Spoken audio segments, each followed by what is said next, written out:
Inscreva-se no canal Linha de Divisa, deixe seus comentários e acione as notificações. Marcos, deixa eu tocar num outro assunto. Você falou que foi buscar alguma coisa do Galeno na Inglaterra?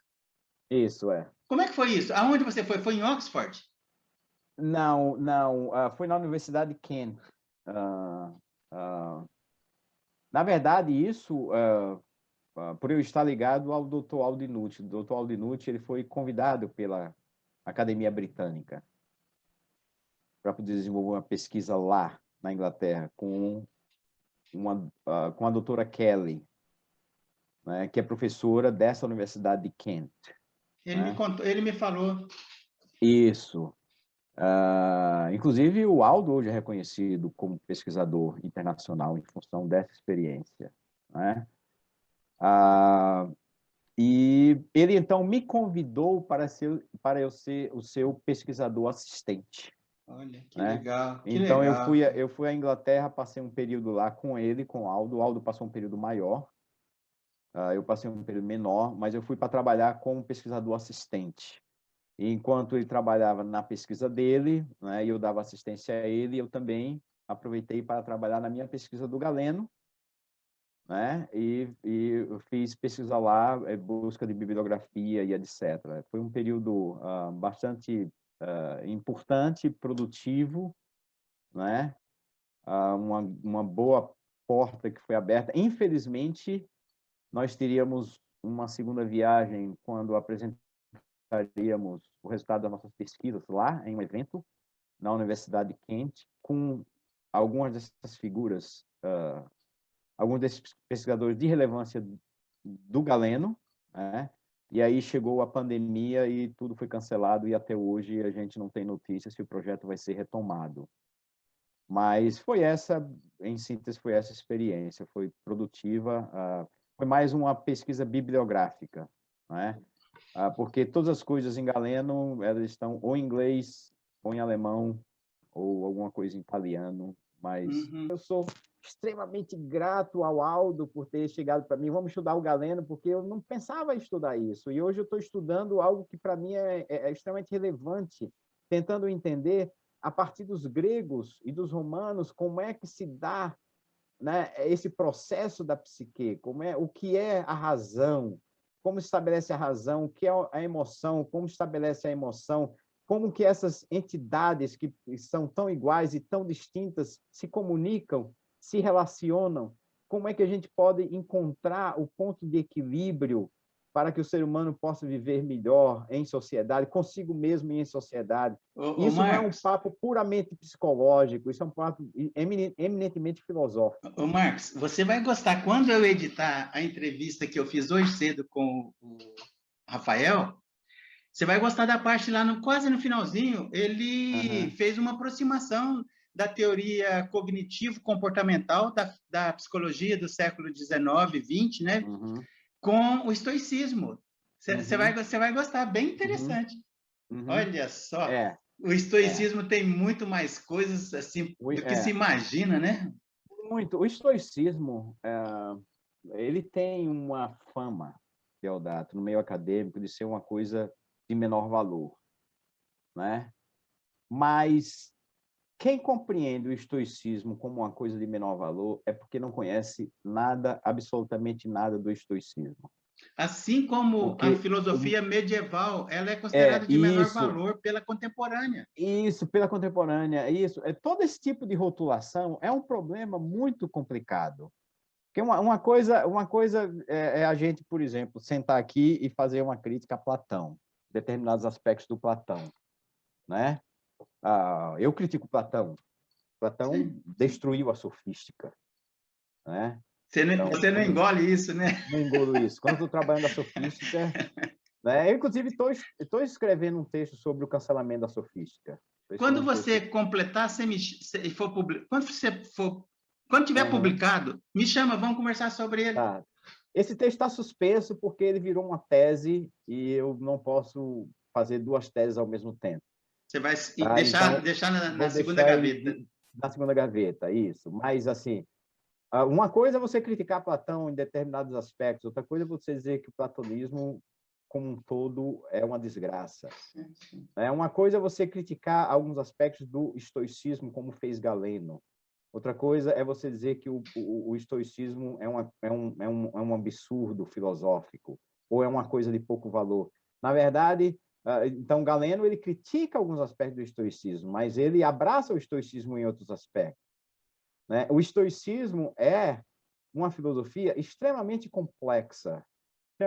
O problema do estoicismo hoje na sociedade contemporânea é que o único aspecto observado dele é o aspecto ético. Então, o estoicismo hoje se tornou basicamente uma filosofia de autoajuda, o que ajuda a denegrir a imagem do estoicismo dentro da academia e fora da academia. Mas essas pessoas Marcos, que estão envolvidas... desculpa te interromper. Essa percepção da academia em relação ao estoicismo, ela acontece mais aqui na América Latina. Parece-me que na Europa o olhar sobre a filosofia antiga e medieval é diferente do olhar que se deposita na academia aqui no Brasil. Eu estou enganado? Não, uma coisa é o olhar sobre a filosofia antiga e medieval, outra coisa é um olhar sobre o estoicismo especificamente, né? Porque o estoicismo ele foi reduzido, né? Assim como também o epicurismo foi reduzido ao hedonismo, né? Então essas reduções são problemáticas. A redução do estoicismo a simplesmente um aspecto ético empobrece o estoicismo. E quem faz esse tipo de afirmação ou vive o estoicismo com esse tipo de abordagem nunca se debruçou a lógica estoica, que é a lógica mais importante que a humanidade conseguiu produzir depois de Aristóteles, né? E não entende nada da física estoica, que é também uma física extremamente relevante. O que nós estamos fazendo quando a gente está falando de corpo e de alma no estoicismo e em Galeno, nós estamos fazendo física também. Nós estamos fazendo ciência. É a ciência que eles tinham. E é uma ciência extremamente relevante, não é? Porque hoje você olha para os estudos da psicologia e da psicanálise e você tem a impressão de que tudo isso, os gregos já passaram por isso, e os estoicos, inclusive. Né? Então, quando nós estamos falando de psique, como que você pode ignorar a teoria das paixões dos estoicos? É uma coisa absurda isso, mas é falta de compreensão da física e da lógica, né? Agora, a proporção em que a gente vai aprofundando os estudos e abrindo espaços como esse teu espaço, Deodato, que você abre para se falar sobre isso, a gente vai trazendo mais pessoas interessadas, assim como o Aldo conseguiu chamar a sua atenção, né? Que os acadêmicos podem fazer o trabalho suado, duro, né? De quebrar essa complexidade da física e da lógica estoica, e os não acadêmicos podem tirar proveito disso a partir de uma linguagem já traduzida para que as coisas sejam melhor digeridas, mas com o objetivo sempre de encontrar e de fortalecer a importância do estoicismo, não é? Para a contemporaneidade. E nós estamos falando, por exemplo, de mundo globalizado, de comunidade, o estoicismo já falava sobre isso.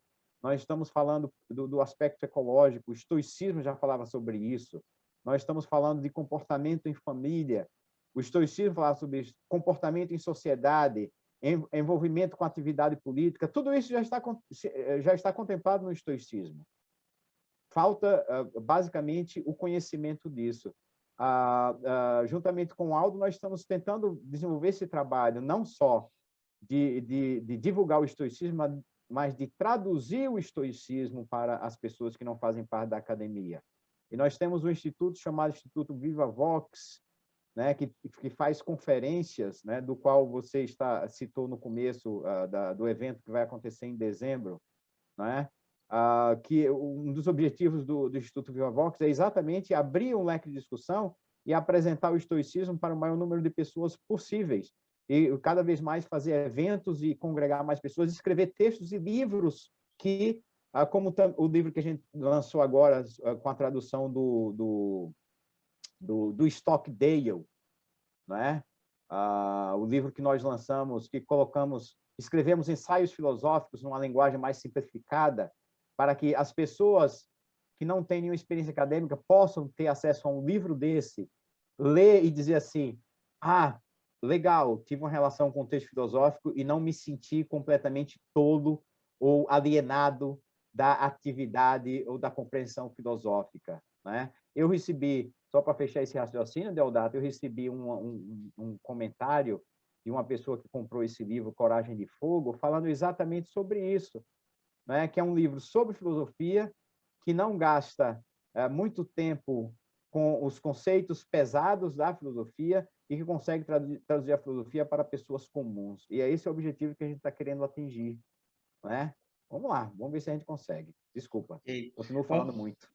Marcos, muito bom. A gente está caminhando para o término, para o fechamento. Eu gostaria que você mostrasse de novo o seu livro e repetir o convite que eu te fiz. Pode ser setembro, outubro, você escolhe um dia, vamos conversar sobre esse teu livro especificamente.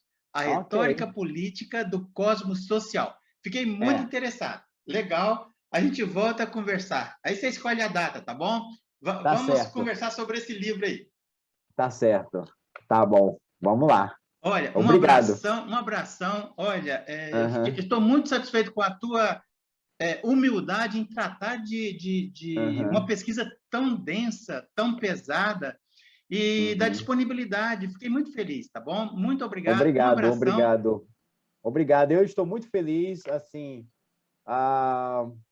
muito obrigado mesmo por essa porta, por essa oportunidade e pela maneira como você conduz o seu entrevistado. Eu acho que isso ajuda muito o entrevistado a se centralizar e poder passar algum tipo de recado, por mais humilde que seja. Viu? Obrigado, Deodato. Que experiência gratificante. Um abraço para todo mundo que nos assistiu e que conseguiu chegar a esse fim nessa longa conversa. Obrigado. Ok. Nós estamos concluindo. Para você que chegou até aqui, que nos ouviu, participou aqui do bate-papo, eu faço o convite para você deixar suas considerações, os seus comentários, seguir o canal, dar o seu like, seu dislike.